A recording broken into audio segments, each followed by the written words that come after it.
son of a...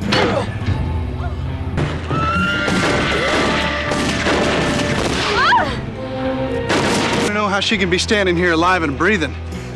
She died in my arms. Do you deny it? Dolly Sloan?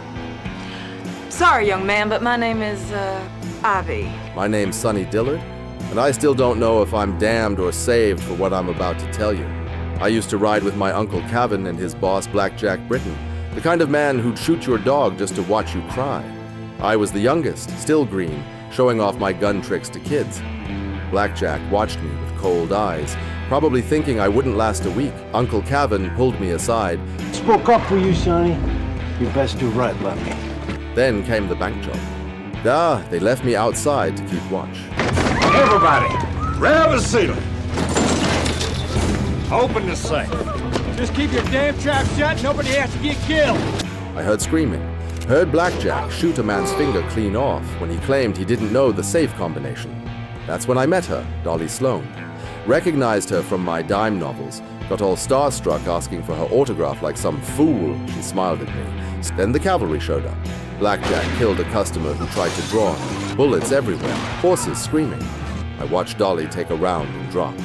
Held her while she died in my arms, blood soaking through her dress. She looked at me confused, like she couldn't understand why the world had gone cold. Then she was just gone. We ran hard, posse breathing down our necks.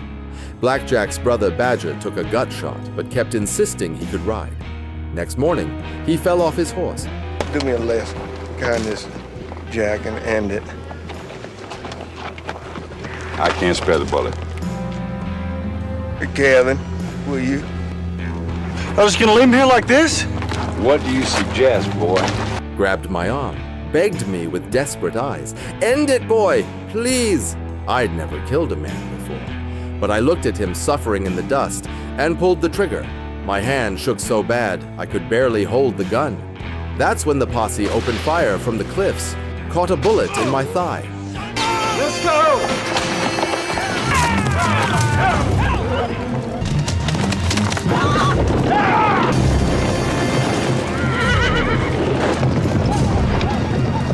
The horse carrying our money got shot.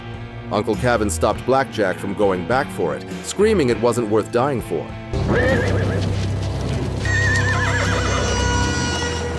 We escaped into a sandstorm that felt like the world trying to scrub us out. When it cleared, we found a tunnel leading to a valley so green it didn't look real.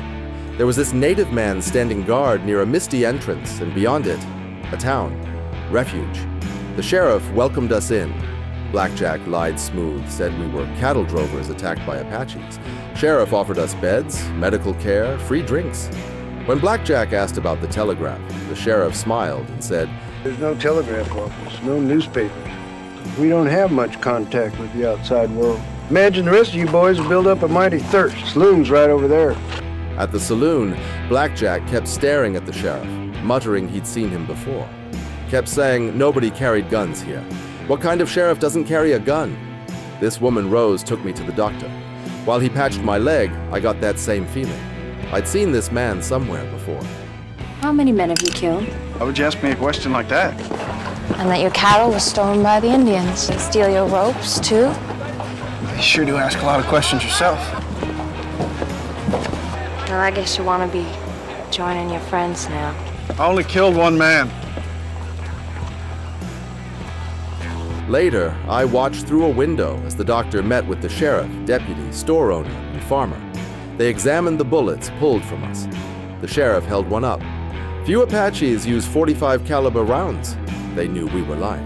That night, church bells rang through town. Everyone walked to church like pulled by invisible strings. After the service, I worked up courage to tell Rose, I like you. What's your name? Leon, what's your name?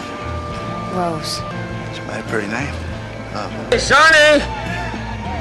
Where the hell are all the women? My uncle, he gets kind of mean when he's drunk. I'm getting real lonely, hugging all the whores. She ain't a whore, Uncle Guthrie. I don't care if she's a nun. No, please. The sheriff stepped in calm as Sunday morning.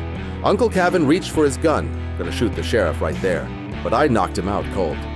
Sheriff asked if we should lock him up, then said something strange. "We don't have a jail. No jail. No guns."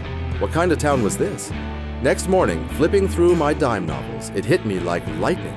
The sheriff looked exactly like Wild Bill Hickok. But Hickok died in 1876, shot during a poker game. I stared at that picture, then at the sheriff, and felt something cold crawl up my spine. Later, Blackjack met with the sheriff over coffee. Sheriff brought up Uncle Cavan's behavior with Rose, asked Blackjack to have a word.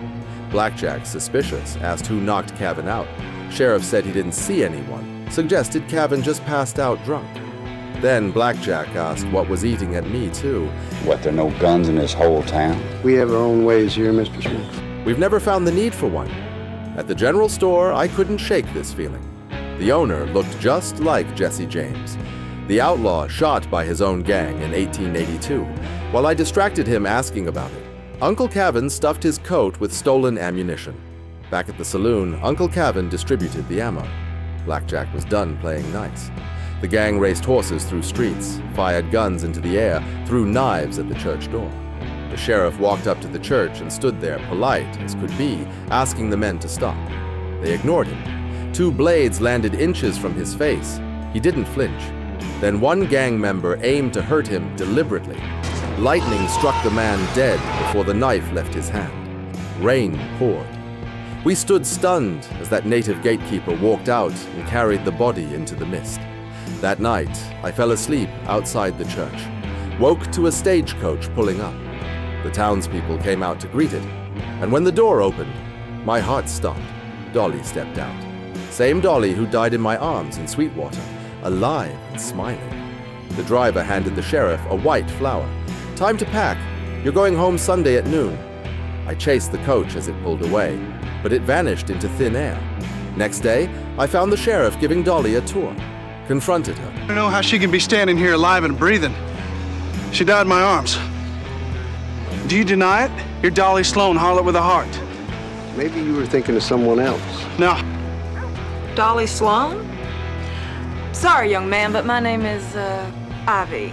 Just let it be. I can't. She looked at me like I was crazy. I followed the doctor and confronted him, pretended to draw. He spun with reflexes no regular doctor should have.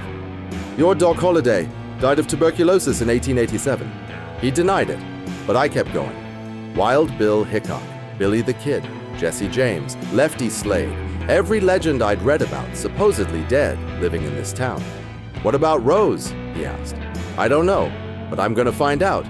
Then I made a mistake, said Blackjack's real name out loud. The doctor's eyes went wide. He remembered. So that's Blackjack Britton. I've heard of him. I went to the farmer, accused him of being Lefty Slade. Excuse me? My name's Lamb. He denied it until I grabbed his left wrist, showed his scar. He broke down, admitted everything. 2 of Blackjack's men showed up, destroyed his garden, tried shooting him. Lefty grabbed a shovel and killed one in a rage. Then he fell to his knees, sobbing. 8 years wasted. The gatekeeper appeared in the distance. Lefty walked toward him like a man going to execution, and the gatekeeper led him away. I knew where he was going. The sheriff finally confronted Blackjack by his real name, Blackjack Bretton? told the gang to leave.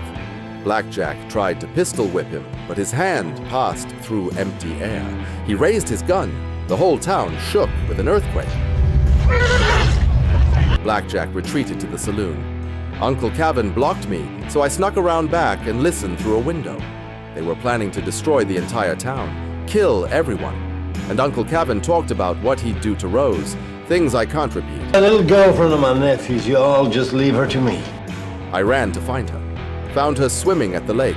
When she dressed, I saw a scar on her neck, a rope burn. "You were hanged," she nodded. I was the first woman ever to be hanged in the Arizona Territory. You're Betty McCullough, the one who hacked your father to death with a meat cleaver?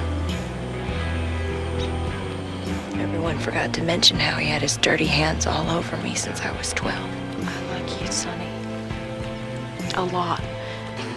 You're a nice young man, Sonny. I wish I'd met you at a different time.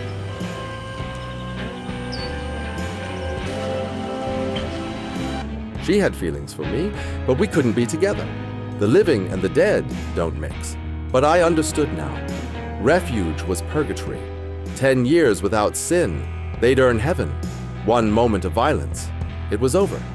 That night, I begged the townspeople at church to defend themselves. They told me the truth.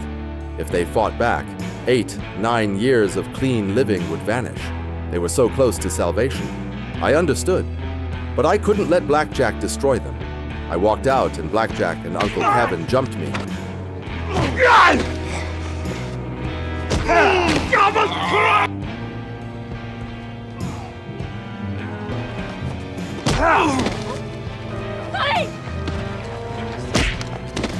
Beat me unconscious. When I woke, I thought I was dead.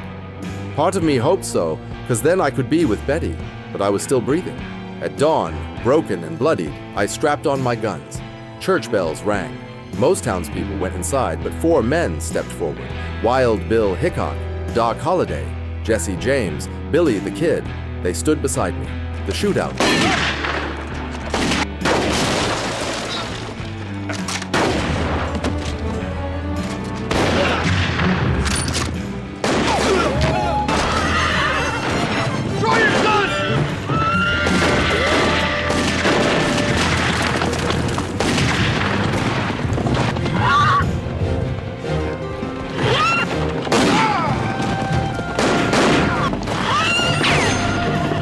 Blackjack's men fell.